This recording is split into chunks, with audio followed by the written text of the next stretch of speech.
Gia and Tonya are My Morning Coffee.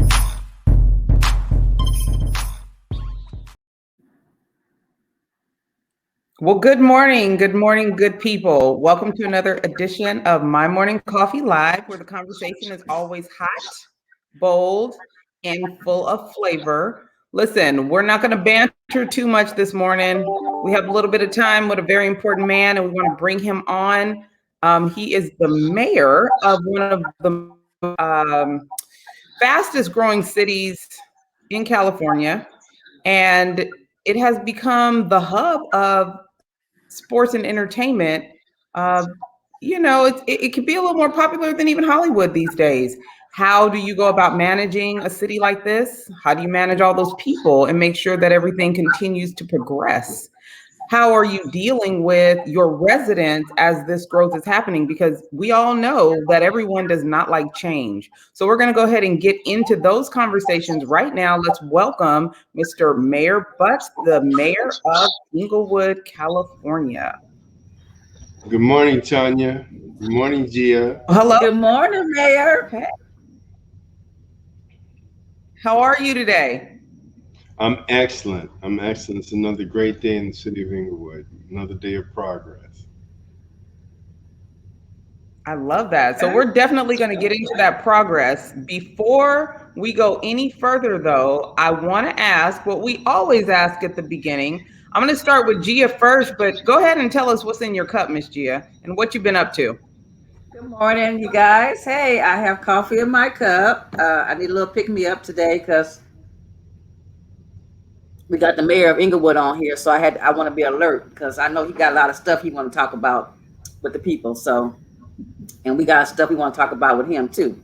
What I've been up to this weekend, it's Mother's Day weekend, so happy Mother's Day to all the mothers from My Morning Coffee. I did the Nothing But Black flea market this weekend at the Baldwin Hills Crenshaw Mall. So that's my thing every other Saturday. I've been doing that. So that was great. It was good to see the people. You know me, Tonya, I like to be out in the community with our peoples to see what's happening and chat with them a little bit about this and that. So that was good. Yesterday was Mother's Day, so I took my mom to breakfast at one of, it's my favorite spots, but I think it's her favorite spot too. We went and ate at Blue Jam Cafe. So she hasn't really been out much, since the whole pandemic thing. So it was good to be able to get her out, because she's been fully vaccinated and stuff. So I felt more comfortable taking her out to eat, being around a lot of other people. So that was, that was nice and quaint. And then I came home and then I actually worked on, I have a printing order. So I started working some more on that printing order on Sunday. And that's pretty much it of my little weekend. How about you, Tonya? Well, let's see. I had an amazing Mother's Day. I did not do much of anything. I asked for nothing and I got absolutely nothingness, which is, these days we're going 100 miles per hour and it just felt good to do nothing. I think I took like a 2-hour bath yesterday. Might have let the water out and made some more. And the kids started yelling like, "Are you okay in there?" We're just not used to being still. And sometimes it's okay to just be still, process what's going on, think about what you want to do next, read some stuff. I did have the opportunity to speak with our guest last week because, there's a lot going on in law enforcement and city growth and just some things I wanted to get his take on. So, I got my morning coffee water, trying to stay hydrated, trying to stay healthy, and making sure that, we're just progressing. So, Mr. Mayor, what do you have in your cup and what have you been up to? Well, I had some cran grape and I'm having some vitamin water right now. Worked out this morning.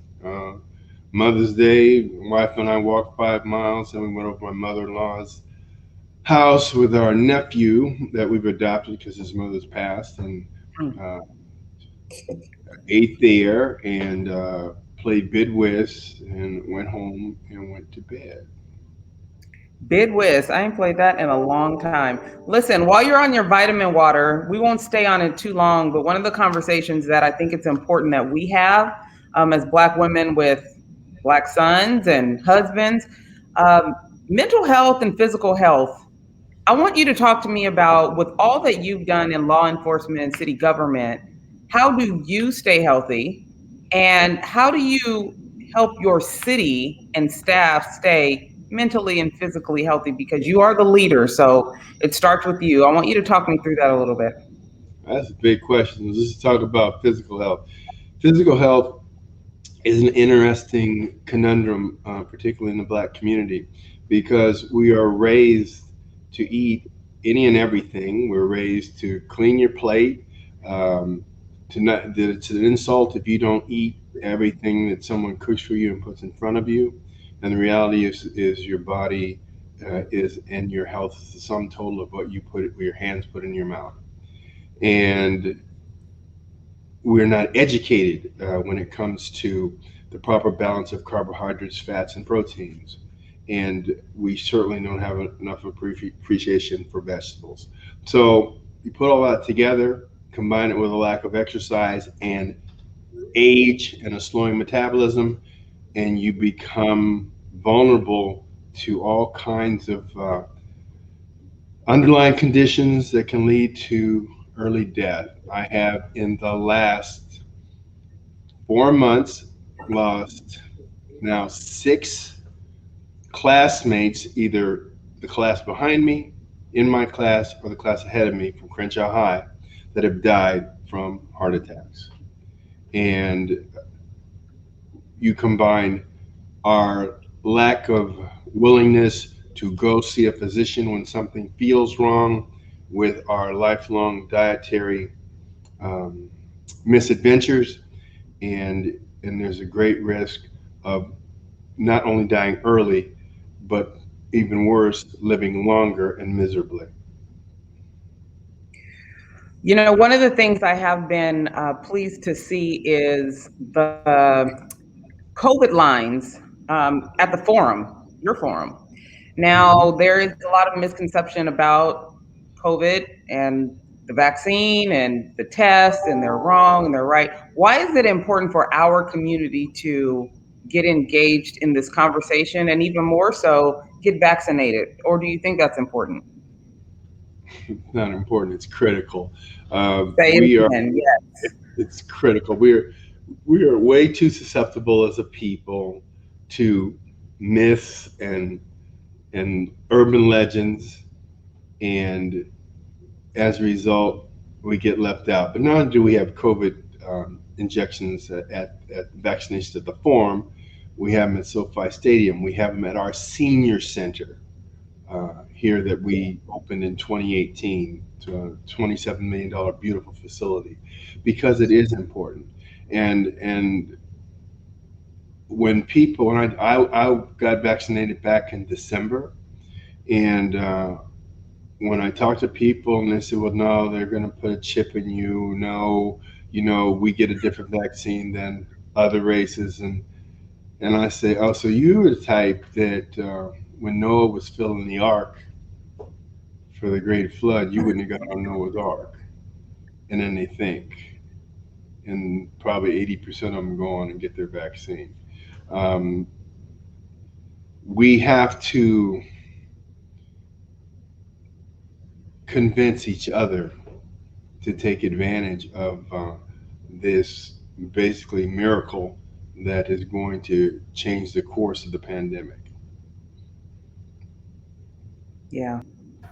Where I know we've it's a lot of things going on, out here in society and stuff like that. And the big thing has really been the pandemic and us getting the shot and not getting the shot. And sometimes that's kind of, to me, it gets to be depressing. So I want to I want to move the conversation on to something else. I see in the background, you have a game, I think it's back there, called Inglewood Monopoly or something like that. I want to talk a little bit.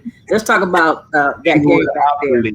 Yeah. Inglewood Monopoly. Let's talk about that, because I know it's a lot. You guys are doing a lot of great things. A lot of great things are happening in the city of Inglewood, and I'm from the city of Inglewood. I went to school in Inglewood, junior high and high school, And I've lived in Inglewood, so I'm familiar with Inglewood. It's close to my heart because that's where, you know, what they say, you're born and raised. That's where you got all your you learn the streets, so to speak, in your neighborhood. So I learned all my street savviness probably comes from me, from Inglewood. So and we know that there's been some people are welcoming all the changes that's happening in Inglewood, and then some people are kind of like, I don't really know if I'm liking all the stuff going on. And reason why I want to talk about it, because I experienced it from a work standpoint when they brought up the stadium to the city of Carson, because I'm LA County Sheriff and I worked Carson. I patrolled in the city of Carson, and I remember when that stadium came, and you know, all the, you know, the community, you know, you had those that were for it and you had those that were against it and stuff like that. And so I'm sure you guys are experiencing some of that same stuff in Inglewood. And you also have the, you know, we talked about it earlier, the media who has their spin on things and sometimes it's not giving us the correct and accurate information. Can we talk a little bit about that? Let's talk about that Inglewood monopoly. Okay, well, yeah, let's talk about that. Well, the representation of the game and the reason they made it reflects the change in the brand of Inglewood. Inglewood used to be a place that was a city of champions. Had the Lakers, the Kings. The racetrack did about 43,000 people a day. Lakers won a three-peat while they were here. And then in 1999, I've been in Inglewood since '72 when in the police department. I left in '91 as deputy chief to go to be the chief of police in Santa Monica for 15 years. And then I worked for the city of Los Angeles as an assistant general manager for the Los Angeles airport system in charge of public safety, counterterrorism, and security. So I've worked for 3 cities and now I'm back to Inglewood for 10 years. Now, the Inglewood, after the Lakers and the Kings left in 1999 for Staples, and then off-track betting killed the racetrack population here because you could bet your horse from any track. Then there was the recession in '08 or '09, and then the housing crash, and it killed Inglewood. It came to an $18 million structural deficit. There'd be years where there were as many as 55 homicides in the city. And we had a 17.5% unemployment rate when I returned, one of the highest in the country, actually. And we would buy, took off February 1st of 2011.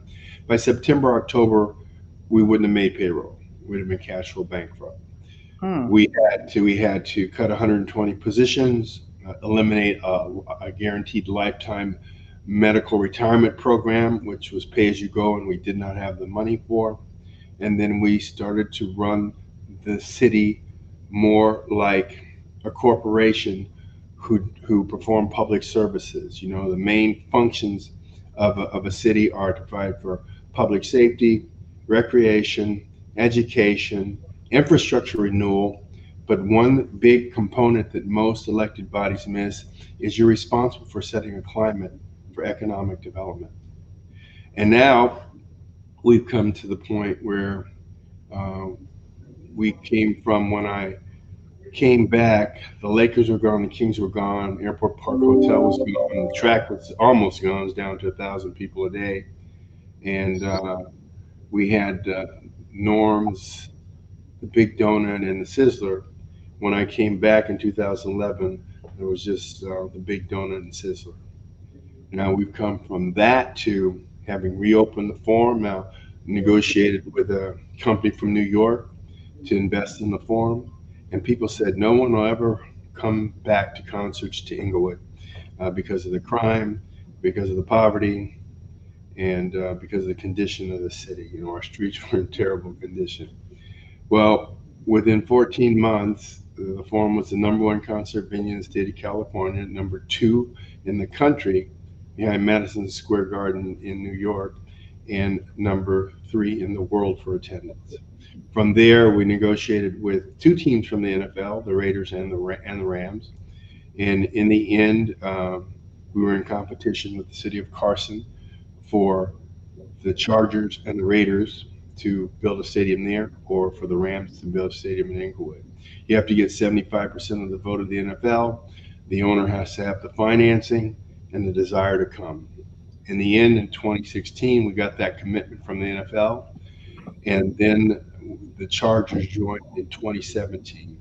Also in 2017, we opened negotiations with the Clippers to build an 18,000 seat state-of-the-art NBA arena and a mixed-use development to go with it. Everything has exploded since then. We've been awarded Super Bowl for 2022, the NC2A Championship Bowl game in 2023. The Clippers Arena will open in 2024, a FIFA World Cup in 2026. I can't forget WrestleMania in 2023, and then the Summer World Olympic Games in 2028. Now, but what does that mean, though? It means that that 17.5 unemployment rate, because we baked in a 35% local hire goal in all of our development agreements, dropped to 4.4% pre-pandemic. We have raised the property values. Well, property values have risen in Inglewood from about a median price house of about $225 at the end of 2012 to $750,000 today. We got the commitment. Well, actually, they moved. The Girl Scouts of Greater Los Angeles have left Marina Del Rey to buy a building in Inglewood, not 1/4 mile from City Hall. The LA Philharmonic is in the midst of a $15 million renovation of a building where they're going to move their LA Phil Youth Orchestra program not 50 yards from City Hall. So what everyone tries to do, not everyone, but some people try to do, is snatch defeat from the jaws of victory. And they complain about, well, people can't afford to buy and live in Inglewood. Well, over about 2 years ago, we instituted a 3% annual cap on rents in Inglewood, and we have a stricter rent control ordinance than in Los Angeles or Santa Monica. But the important thing is, we continue with our 30 to 35% local hire goal for our big businesses, so the people that have been here and lived here have the opportunity to grow with the city and grow with the economy. And so we're not just an example of what you can do when you are business savvy and work deals. We also look out for our residents. We have not bonded for any of these superstructures. All cities that get teams, they either give land or bond money. We've done neither. So we call this just a total win-win. Like I said, never heard the complaints when there were 50 murders a year, when crime was through the roof, when nobody wanted to come to Inglewood. Inglewood is so popular branded now, and that's why we have our own game now. When they list properties in the Los Angeles area, as far away as some of the more upscale areas, they call them Inglewood adjacent in their flyers, because they want you to know that you're near Inglewood. And that's Mayor, I want to jump in here real quick, because you said a lot of great things. A lot of great things are happening in Inglewood, and I guess maybe for me, I'm from other people out there in the city. Are you afraid that all the things that are coming to, and maybe this is what some of the people are afraid of, that are coming to Inglewood, that the makeup of Inglewood is going to change? And when I say change, I'm talking about the color, okay? Because Inglewood for years has been, predominantly Black and brown community, and a lot of stuff that you listed that was coming, a lot of Black and brown. Let's just be talking about it. Some of that stuff they ain't doing. They ain't going to the Philharmonic and stuff like that. So just to name a few. So is that something that you guys, as a management standpoint, do you think about that? Are you concerned about that? About the city changing, because it is changing, so to speak, and it's a little joke amongst a lot of people that it's going to change to the point where we from Inglewood, we know Inglewood as Inglewood, but now they're saying that they don't call it Inglewood no more. They call it I-Town.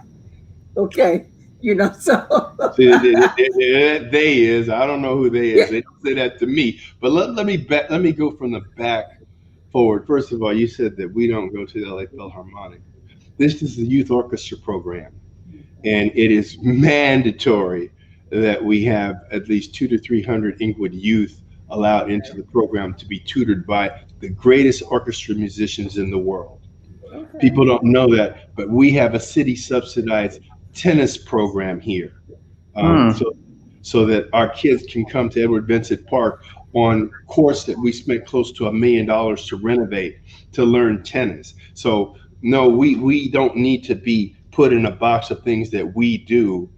We need to grow ourselves. Now let's talk about the demographics. You said that we were worried that the color of England would change. Well, here are the statistics right now.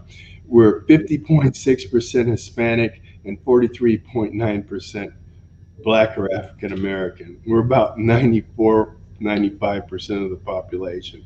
But I almost laugh when I hear that comment made, because just what you just said, that's just what the whites said back in 1950 when Inglewood was all white and they were putting covenants into property agreements that you could not sell to a colored person. The first blacks that moved into Inglewood were in the late 50s or early 60s, and they had to have a white straw buyer buy the property and deed it to them. So what you just said right now is what the whites said in the late 50s and 60s as they migrated out because blacks moved in. So here's the reality. The reality is that Inglewood is 95% of color. The reality is it's going to be that way for the foreseeable future. However, here's what's changed. The city is safer, it's cleaner. We've paved more miles of roadway and linear feet of sidewalk in the last 6 or 7 years than in the prior 30 years before that. We're safer. We're in our 7th consecutive year of the lowest crime rate in the history of Inglewood. In fact, in 2019, we had 2 murders, less than Santa Monica, Pasadena, or Torrance.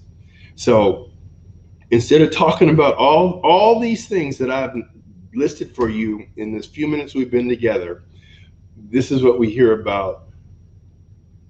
Are we worried that more people of different races will find Inglewood desirable? That's an interesting thing to fear. I want to ask you something in regards to leadership, really quick.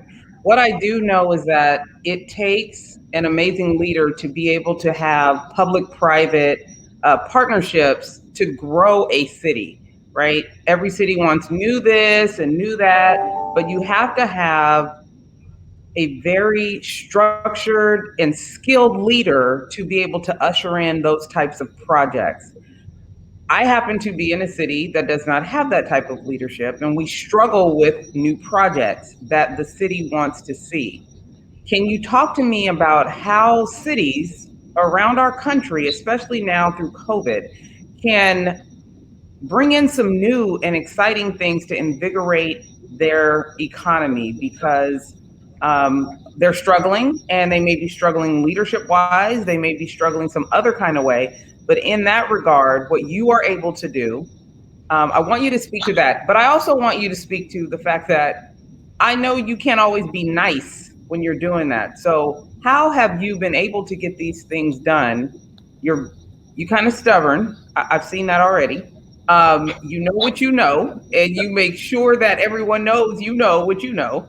But you do still have to have a level of negotiation and input and buy-in from those that you lead. So talk to me about that.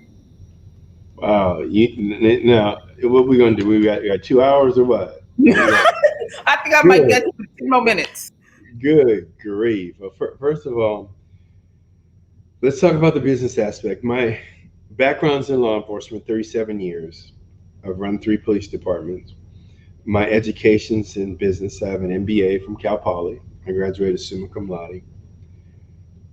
I believe that cities, voters should make it their business and an objective to elect leaders that not only share their political orientation, but that have the qualifications to run these municipal corporations that basically are responsible for to be nonprofits that deliver public services. If you don't do that, you end up with a potpourri of representatives and businesses that are going to invest millions and billions of dollars.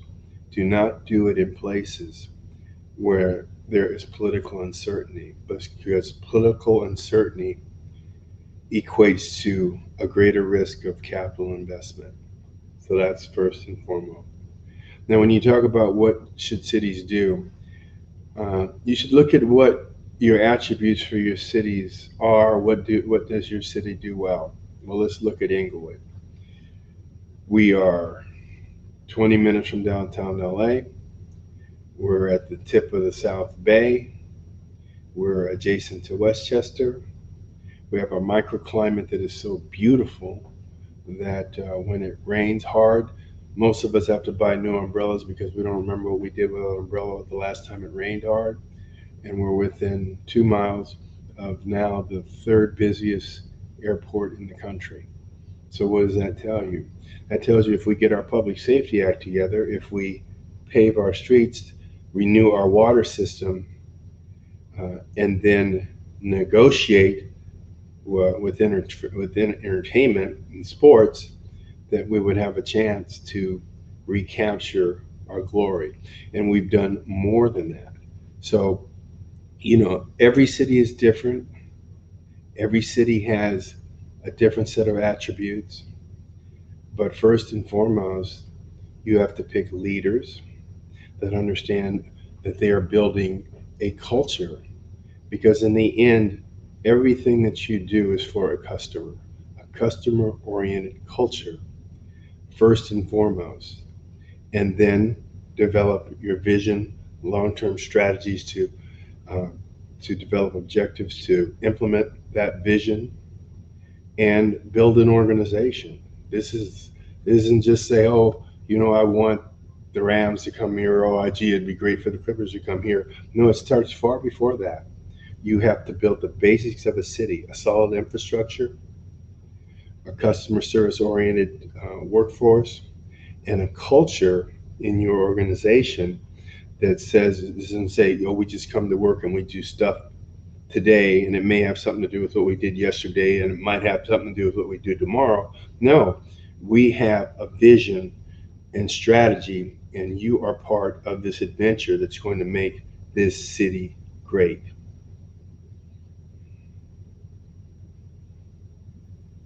I love that. I definitely appreciate that. We were wanted to find out, because this is also a problem in Southern California. What's the plan for the traffic and the gridlock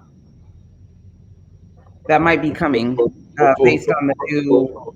Well, first of all, it's interesting. People say that, remember the track used to do 43,000 people a day, an average for 6 days a week. And that would be the outbound for the track against 17,500 for an inbound for a Laker game during rush hour. And so for me, the question is not what are you going to do about traffic? What do you do without traffic? Because in traffic, there are people with cash and credit cards, and they're coming to your town to spend money, which translates into general fund revenues to provide services for your residents. So first of all, the big question is, what do you do without the traffic? Now, what are we going to do about the traffic we anticipate is coming? One thing that we didn't have before, and I'm on the Metro Board for Los Angeles County, we have the Crenshaw line that comes through Inglewood along Florence, and we are working right now on a people mover that would meet at the Champion Station that is actually physically located at Market Street in Florence, that would go over Market Street, over Manchester, over Prairie with stations to let people off at the Forum, the SoFi Stadium, and the IBEC, the Clippers Inglewood Basketball Entertainment Complex. And so we are planning for the future. That is something that we have raised so far 323 million in grant monies to implement. We're still about 500 million away. We're going to petition the federal government for infrastructure money. And you raise a really, really good point. You have to be forward thinking, and plan all the time. I have another question for you, Mayor. I know the site is at SoFi Stadium. There's been some delays with the completion of the stadium, correct? Where it had been some delays. Is it completed now, or is it still some things going on? Okay, when the delays that they did have, okay, they had when the rains came. It rained, like I said, it never rains here. It rained very hard. So, but to make up for that, they went to 24-hour shifts with the construction crews. So the stadium opened on time. And right now, the build out of the entire complex. This is 260 acres of the centerpiece is the SoFi Stadium, 70,000 seats, 100,000 standing room only, but there are going to be 2,000 residential units, 800,000 square feet of grade A office space, 900,000 to 1 million square feet of retail and fine dining. There are going to be 4 public parks, a 300-key hotel. Where I was going with a dine-in theater, and a lake. Where I was going with that, I hadn't finished, but it doesn't sound like my question was: has the delay in the SoFi Stadium, has it caused delays in the other surrounding things that were supposed to be coming to the city? But it doesn't sound like it has, based on what you're saying. Sounds like everything is progressing the way it should be. So we should be having more stuff opening within that complex and around that complex soon. Oh, absolutely. The Grace Park, a condominium development across from Inglewood Park Cemetery, is sold. Is almost sold out right now. We have 101 unit affordable housing plus transitional homeless housing building that'll be open probably in the next 9 months near Redondo Beach Boulevard and West Boulevard. We have a 221 unit apartment building being built right at the corner of Market Street in Florence, across from the metro station. Across the street from that, on La Brea, we have another 144 units for a development called The Point. So no, nothing has been slowed down. Wow, great! Sound like you guys are bringing a lot of housing to with all the stuff that's happening. A lot more housing is coming to the city of Inglewood, and that's really great, because we all know that's been a big thing and throughout the whole Los Angeles as a whole, housing, and lack of housing and stuff. So sounds like Inglewood's on the forefront. Let me leave you with another fact. We have more affordable housing units in Inglewood than anywhere in the South Bay, both in whole numbers and per capita. So how do the people get some of this affordable housing? Well, we have a housing department that you can call and get on the list if you're income qualified. To find out if you're income qualified, you go to the HUD website and then look at affordability, and they tell you based on your family size what your income has to be to qualify for either low, moderate, or just affordable. Hey, I don't want to throw no shade, Mayor Butts, but I really want you to comment on cities that they cringe when they hear the words low-income housing, because I know that it is mandated now that all new developments have some low-income housing, but there are cities that actually cringe at that term. So can you tell the people what low-income housing is? Well, I mean, low-income housing is subsidized housing. It means that the developer receives money either through the state or through a city through HUD grants or through rental subsidies, and that's usually Section 8, so that part one, if you receive a grant, then what you do is it's a covenant that says for 55 years, this apartment will rent for no more than X amount of dollars. But the way it's made up for is that you preload the developer by giving them millions of dollars, so it subsidizes their building. The other part is vouchers, and that's Section 8. Hold on 1 second. Artie, I'm doing a Zoom interview. I'll call you in a few I minutes. look at the mayor. He conducting business doing the podcast. I love it. See, he's a working mayor, people. He is a working mayor. Y'all see it live. He took a call. It never stops. That was the city manager. So that, I mean, that's what subsidized housing is. And when you say that people cringe, I don't know what there's to cringe about.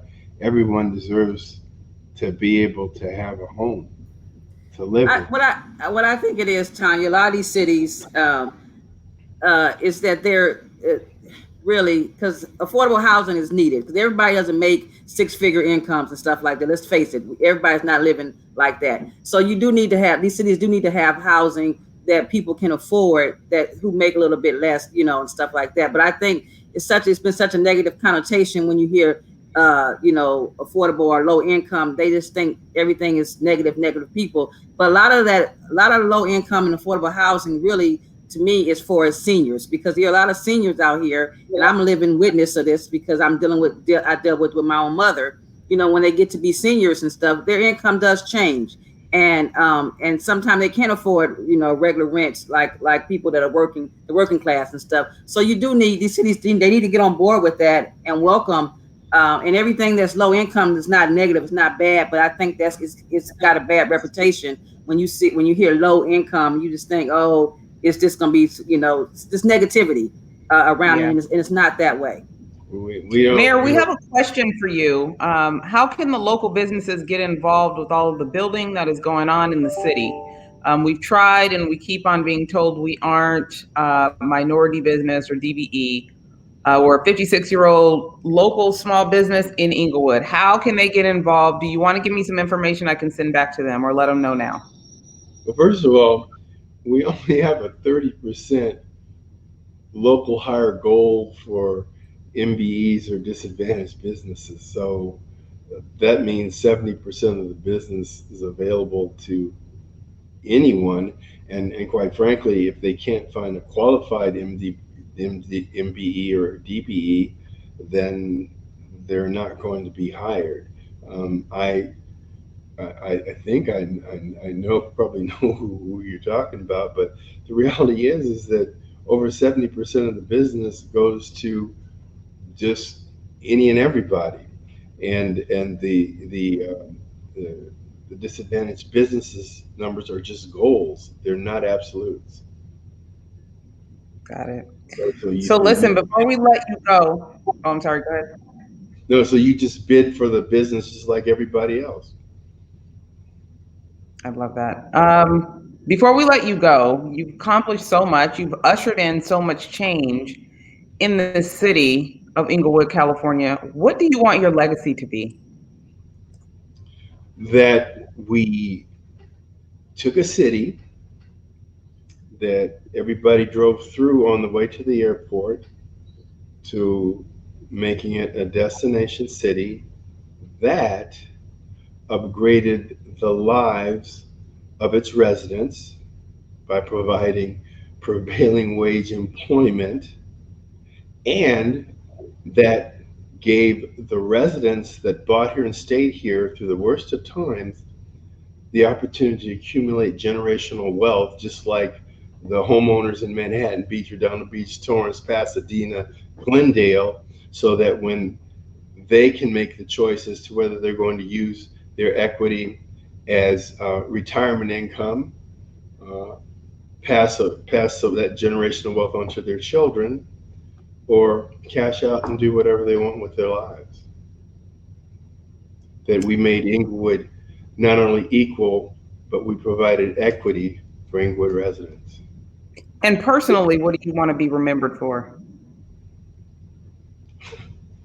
I want to be remembered I'm gonna ask. I want to know. as someone that made a great contribution to the history of the city, period. Well, it sounds like and looks like you're doing that, Mayor, because you have ushered in a lot of great things in Inglewood, and I can see that you're going to continually do that.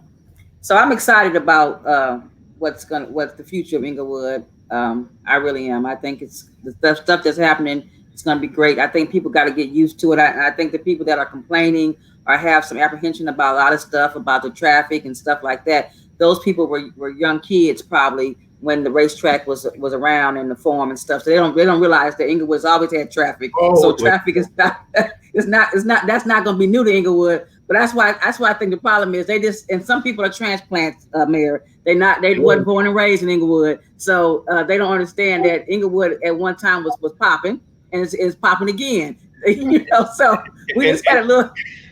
And remember this: cities that depend on their indigenous sales taxes, property taxes, and local taxes generated by the confines of the city, they do well in great boom years for the economy, but every recession they struggle and they have to lay people off. Cities that are destination cities that bring in people and cars from other locations, they make it through without having to lay people off and cut their employee salaries and so on and so forth. So, like I said, people said, "What about the traffic?" I said, "Well, what did we do when all the traffic went away?" And the last thing I'm gonna leave you with is the only thing that's changed in Inglewood is everything. I love that. All right. Well, all right. Yeah. I want to thank you for your time. Thank you for continuously talking to me and educating me on some of these things that I'm still learning about, but more so spending time with our audience. Ms. Gia, last words to the mayor. Thank you, Mayor. I think you're doing an excellent job. Continue to do the job. Continue to fight, because I know it's a fight at times. So, but continue doing what you're doing, and I appreciate you. Thank you, guys. It was such an enjoyable morning talking to you. Thanks so much. Have a good rest of your day. Take care now. Bye. Bye.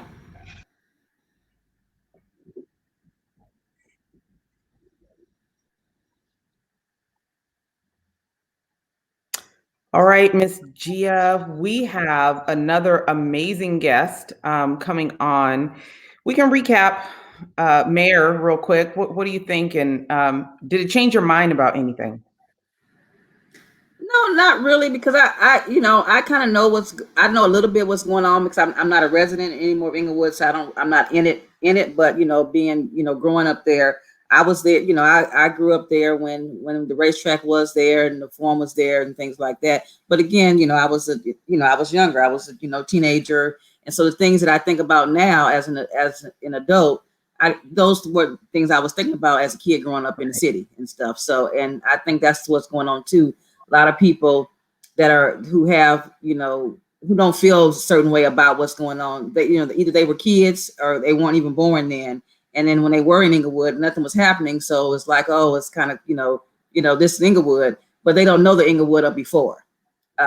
So, yeah, and I could tell he's been taking a lot of heat from some of this stuff, because he was kind of defensive with some of the stuff. But that goes with the territory. When you're a mayor of a city, you're gonna get some people that are not happy with some stuff that's going on and stuff. But it seems to be that they have a lot of stuff planned. His numbers he threw out were some good numbers, and we just have to sit back and wait and see, what it looks like in the end once everything is finished and things are flowing. We'll see. Awesome. Yeah.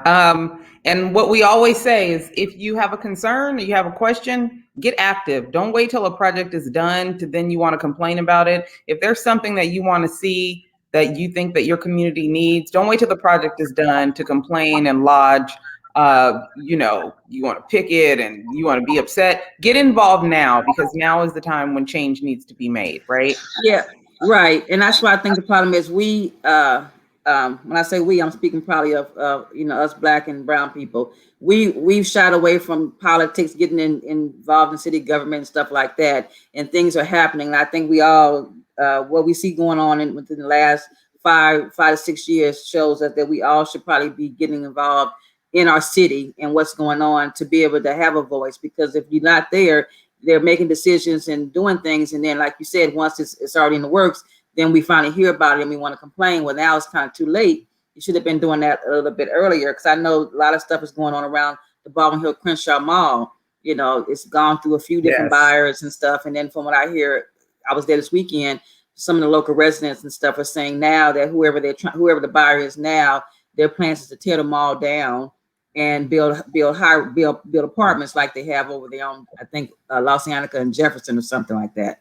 And Inglewood Crenshaw Mall has been, a staple in that part of the city for years. As a kid growing up, I remember going shopping there, getting my Easter outfit and stuff like that, even my school clothes from that shopping center, because it was all outdoor shopping center then. So, it's kind of like, wow, these businesses want to come in and they just want to, tear everything down and build a bunch of high-rise apartments and stuff. Yeah, that area does probably need housing, but it doesn't need it like that to tear down a staple. That's to me, it's a historic landmark in that part of Los Angeles.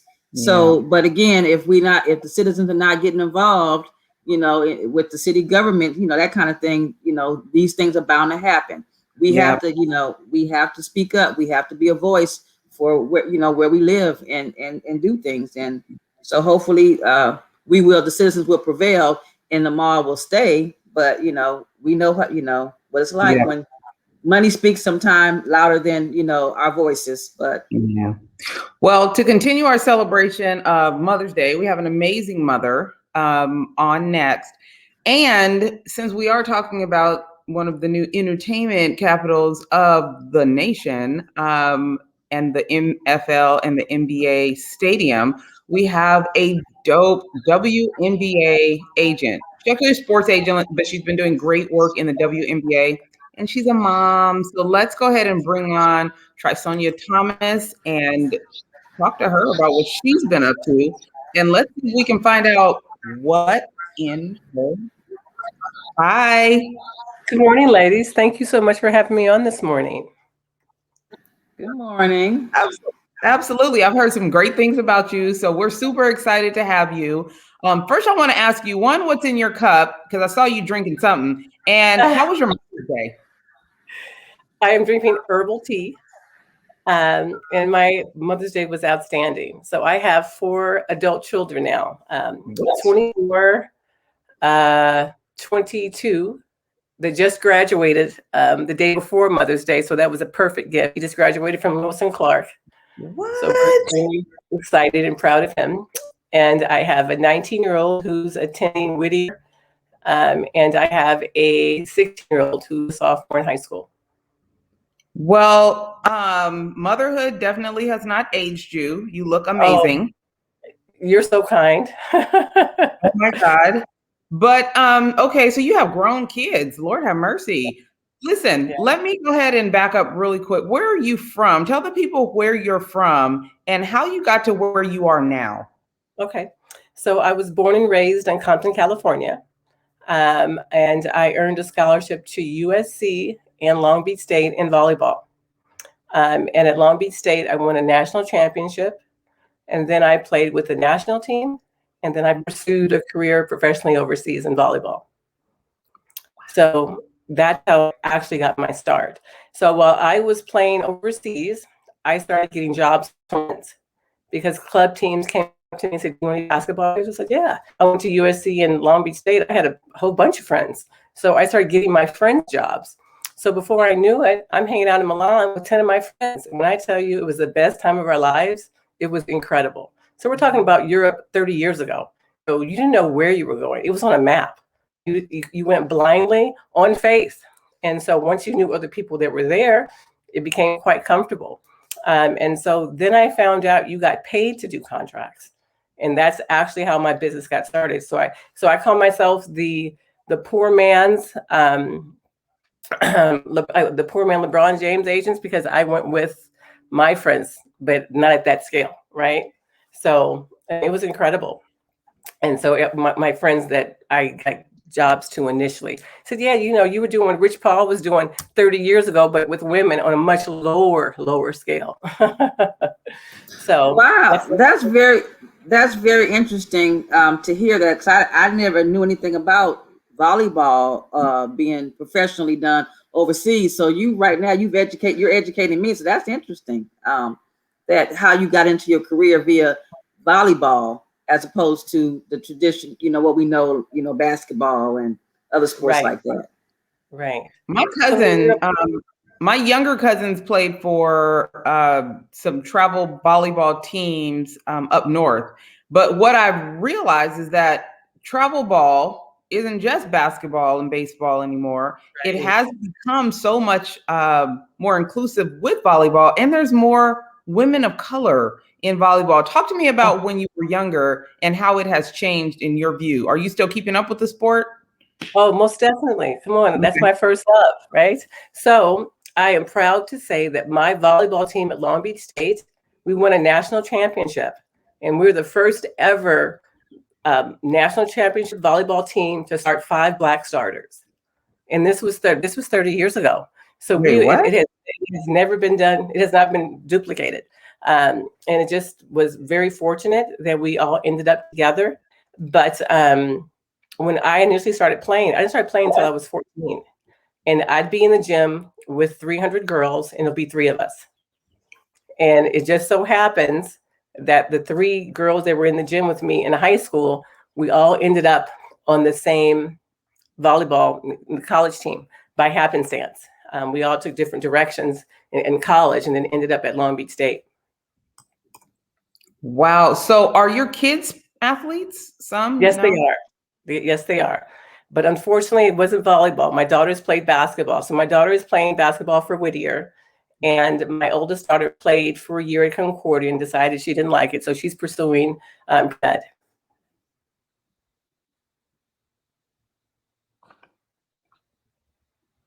Wow. Okay. So now your career in the WNBA, talk to me about that and how you decided to go ahead and continue to pursue that career instead of so many other things you could have done. So my company, so initially when I started signing my friends, it became like word of mouth.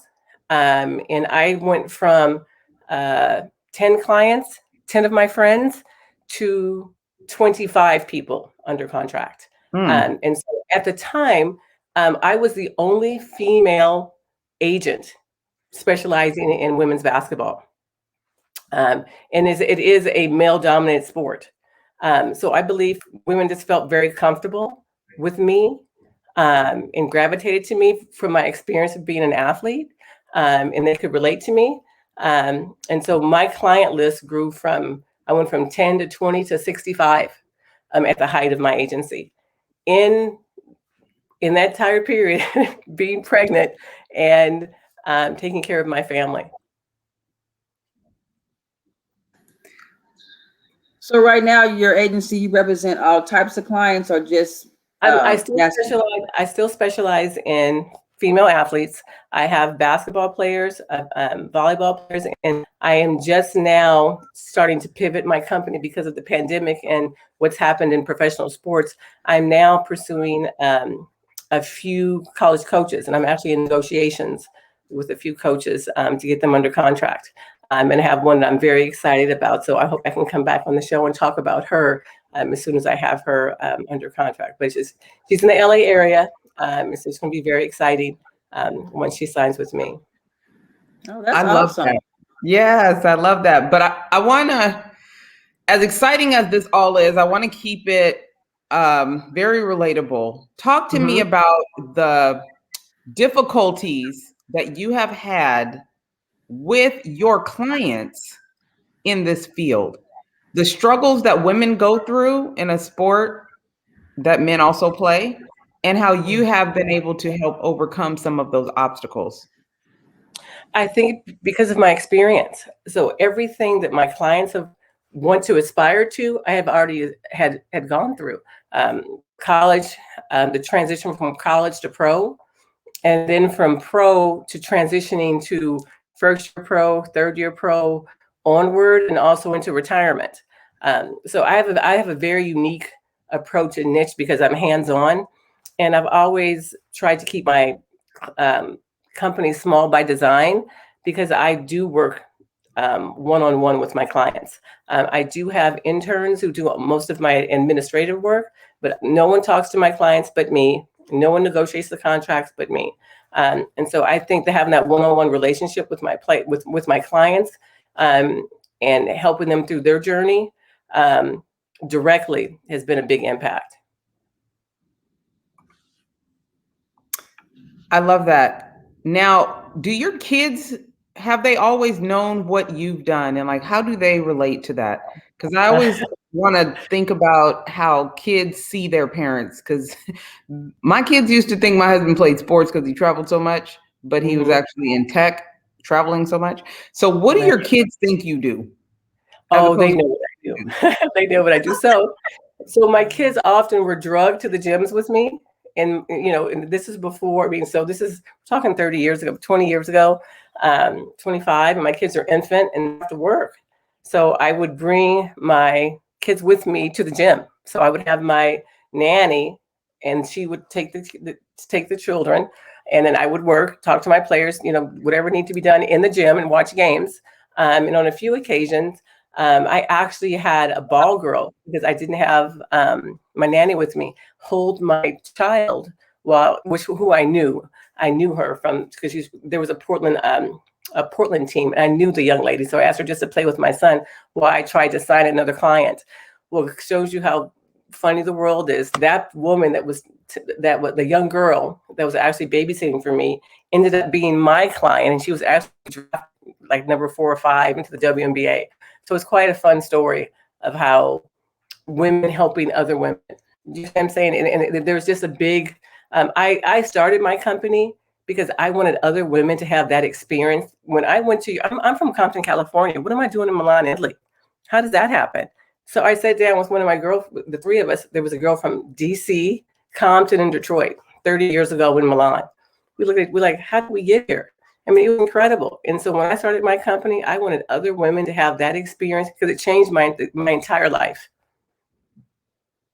So, being overseas, do you still, that was 30 years ago, and let's fast forward to now, is that something that you talk to your clients about? Do you push like them playing overseas as opposed to, being here? I'm in the sports, but I'm not in the sports like yourself and probably Tonya, because all Tonya kids are phenomenal sports players and stuff like that. So she probably knows more about the ins and outs of sports. But me, and I'm also talking for our viewers and stuff. If I'm a young girl and I play volleyball, basketball and stuff, what's it like for a woman overseas playing, as opposed to, we always hear about guys going overseas and playing and they do well and stuff like that. But we hardly ever hear about women going overseas and playing. Right. So there is a large market for women to play overseas. There's many sports. There's lacrosse, there's softball, volleyball, handball, and overseas they're considered club sports, but they bring in 1 or 2 players from the U.S. and those are their primary players, and they center the team around those 2 players, and they build with their local players in whatever country they're in. But in the WNBA, because the WNBA is only a 4-month season, the WNBA players have to go overseas to subsidize their income. And so overseas contracts consist of it's an 8-month contract. In Europe and in Asia, it's a 4-month contract. But you have your housing paid for, transportation, and you get a salary. And you get to experience the world. But things have changed drastically because of what's currently going on with COVID. So when I was or like I said, my clients are in Europe, they usually go to their teams and they travel throughout Europe and have a great experience. But because of COVID, that's limited the ability to travel to other countries. And Asia this year actually closed the market to Americans. So there were no American women playing in Asia. So hopefully that will, as we stabilize with the vaccine, things will open up again. How do young girls go about even learning that these are the options? You know, it's all. Well, they know now. Social media is just so most of the young women that play overseas now, everyone's on Instagram and they're showing their experience of being abroad. And with technology, so many teams now are reaching out directly to players that are in college or they see on social media and recruiting them that way. So in the sports world, young women know what they're well versed of what their options are versus, even 5 years ago, things have changed so much with technology. They have. Did you have a mentor? Do you recommend having a mentor going into being a business owner, an agency owner? Most definitely. I learned everything by trial and error. And I gotta tell you, I tell people all the time, if what I know now, and I mentor a few young people that are pursuing entrepreneurship, and it's just there's things no one tells you about, and you have to learn it in the midst. And unfortunately, some of those lessons are painful and costly, But once again, with technology, you can go online and start learning how to be an entrepreneur. So we're talking 30 years ago. There was no one in my family owned a business. I didn't know any business owners. I didn't know how to conduct business. And I was fortunate enough that I had talented clients that demanded a high style. So you enter a different phase when you have a product that everyone wants, right? So it was a lot easier for me to do business versus someone who didn't have very good clients. Yeah, that's so true. I think we do a disservice nowadays, us that are entrepreneurs, are in business, or any profession, that are not mentoring young people. Because you're right, 30 years ago, even 20 years ago, 10 years ago, you didn't have anybody there to help you along the way. And a lot of times, a lot of us have learned things through trial and error. And yeah, you're right, we can go to the internet and find out how to do a lot of different things. But I think it's just something added about having a live person there to talk to, because you can read a whole lot of stuff and still not get it the way you could get it one-on-one talking with someone. So I think mentorship is an excellent thing, and we all should be mentoring people. Oh, without a question. But like I said, representation matters. Seeing someone who looks like you, who's worked hard, who's put in the work, I mean, it makes a difference. Like I said, and that's why I believe initially with my business, people gravitated to me because I look like them. I've had the same experience, and like I said, I'm the first person in my family to go to college. I'm the first person to graduate. I'm very proud of that. And I look at my kids now; they understand it's expected, and it makes a difference. I have a question. Would you, Trisonya, consider working with or partnering with another agency, like a Rich Paul, if the opportunity presented itself? Oh, most definitely. I would definitely be interested. I love that. Now, listen, one of the things that we've learned most in entrepreneurship and helping other people is a lot of people get into entrepreneurship, start a business. They think, I'm starting this business so that I can have more free time. Ma'am, I'm here to tell you and everybody else, having a prosperous business, I have never had less personal time in my life. But I want you to talk to me about your business, how you've grown it, and what a day in the life looks like for you. And it's so funny you say that, because I had a conversation maybe a couple of weeks ago, and I was talking to someone about being an entrepreneur. I said, you understand being an entrepreneur is like being a farmer, right? There's always something that needs to be done. There's always somewhere that you need to water or take care of. And so it's constant. And because I have a global business, I've had to adapt to going to bed at 7 o'clock, so I can wake up and start working in Europe at 8 in the morning, which is 12 o'clock, midnight my time. It just depends on what part of the country that I'm working in. I mean, in Europe, I adjust my time. So because of the changes with COVID, things have slowed down tremendously for me. And with Asia, the market being closed, and that's my biggest market. So things have slowed down. So they're not as hectic, but it's just maintaining the relationships with people and staying on what jobs are opening up, what countries are going to start looking for players. And every country has a different, FIBA is the big league, but each country has, like, Romania has the federation, Italian federation. So they all have different rules and regulations I have to keep up on. So as things are changing, I'm constantly maintaining what's happening in those countries. What is your biggest challenge here in the United States? And what does post-COVID look like for you? It's interesting. The biggest challenge now is what's next. I mean, there's uncertainty now with college athletes. And this year, because of COVID, college athletes were granted another year of eligibility. So some players didn't, of course, the best of the best have entered into the WNBA and are pursuing careers professionally. But so now it's kind of like a logjam of players and not enough jobs. So now that's a big problem. So how do you rebuild? And talk to me about not just being able to grow the business, but your brand. What does it represent? And how are you using that to, grow after COVID? Because I think a lot of people don't recognize how building a brand is important. So talk to me about your brand and how you plan to use it to grow out of this. Well, as I stated earlier, I'm just now pivoting my business a little bit and pursuing college coaches. And I think with my expertise in contract negotiations and all the relationships I've fostered over the last 25 plus years has given me an ability to see a greater perspective of the bigger side of sports through the business world.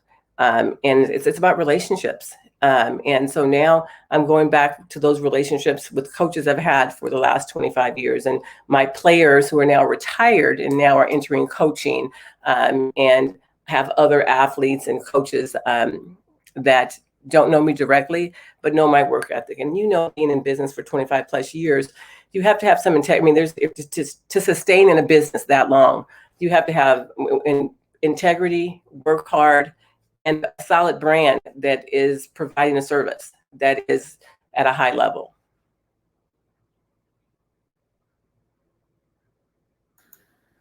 Do you think your kids will go into your business? Will they follow you? My son, who just graduated, is going. He just applied for law school, so he did ask me. He said, "Can I intern with you?"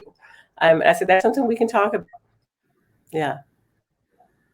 That is so cool. Listen, I wanted to ask you, would you be interested in working with other professional athletes, not just WNBA or women, but are you open to working with all types of professional athletes?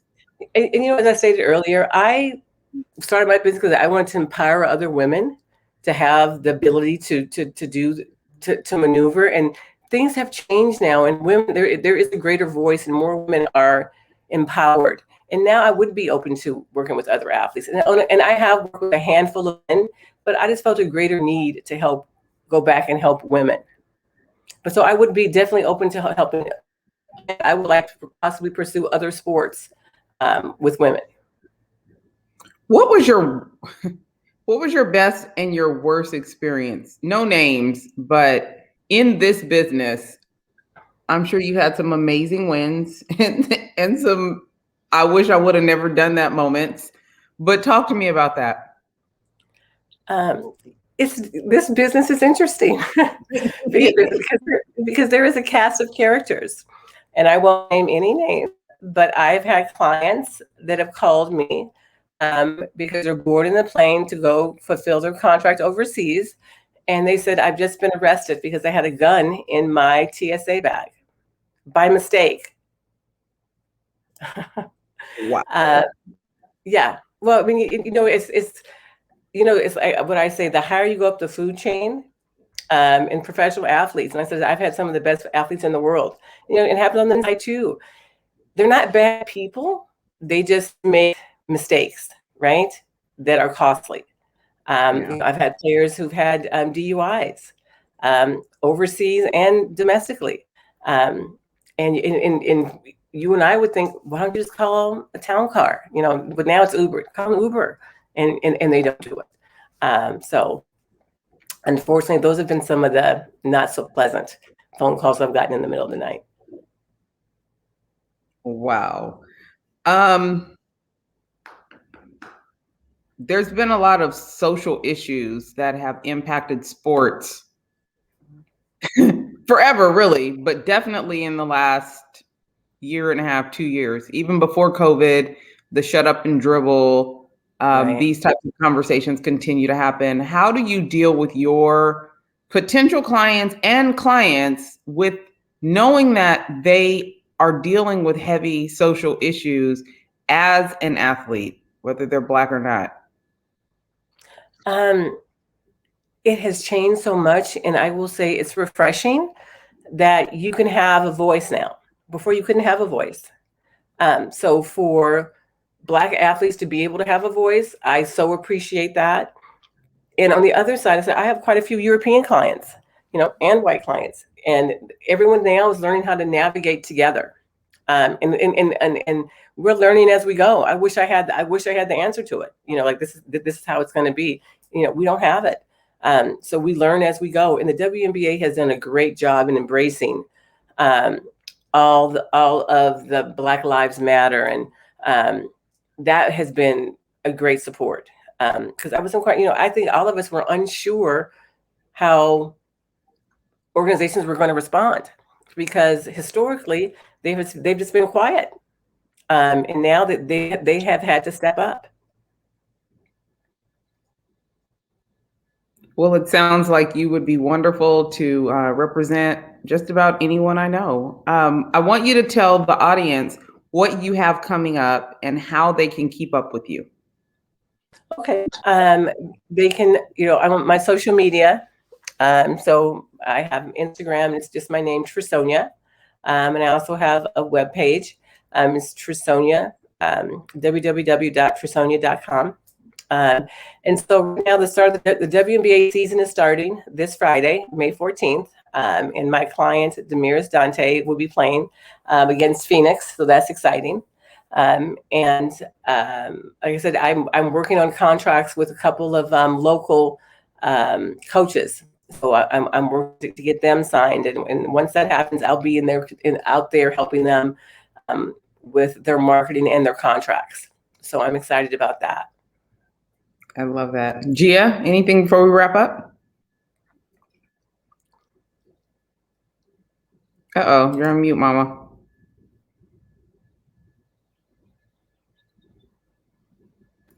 What do I have coming up? You can catch me on March 22nd at the Nothing But Black Flea Market. And that's really about it. That's all I have going. I'm laying low a little bit, Laying low? Yeah, I'm laying low. Actually, I'm busy. I'm working on a big job, so it's taking a lot of my time. So yeah, you've been kind of quiet recently. That's how I know you're working. You real quiet. You just stealth in your work. So I'm working for other people right now. So when I work for other people, I can't do anything for me. I'm working for other people right now. So I'm trying to get their stuff done, and then I can jump back into my stuff. But I do have some things coming out. I don't want to talk about them right now. Oh, I do have something exciting. I remember I mentioned earlier on social media that my denim patch sweatshirts were going to be on a TV series, and the series is called Vicious. It's about a fashion designer. I can tell you that much right now. I don't know the network it's going to be premiering on, but from my understanding that my sweatshirts are in a couple. You'll see them. So I'm excited about that. Once it airs, that you'll be able to see some Mahogany Box product on a TV series. So that's exciting. So yeah, I have that coming up. So it won't be the first time that we've seen lights and cameras on your stuff. So always exciting to hear about your new stuff and your new project without me. Oh my God. But I wanted to definitely thank everyone that has been following and supporting the show and showing up on Mondays live and downloading the podcast on Apple Podcasts. So continue to support. We have some cool stuff coming out. We do have a podcast network. So we'll be having other guests from other shows that we're going to be a part of. I mean, it's just fun. Post-COVID, Yes. we're about to be acting up. Okay. Acting and we also have some. We're gonna have some new My Morning Coffee merchandise coming out. Yes. I'm not gonna spill the tea. I'm not gonna spill the coffee just yet. But you know your girls in the background. I'm working on a few different things. So hopefully they'll pan out, and you guys will support us in that venture too. So be on the lookout for new merchandise.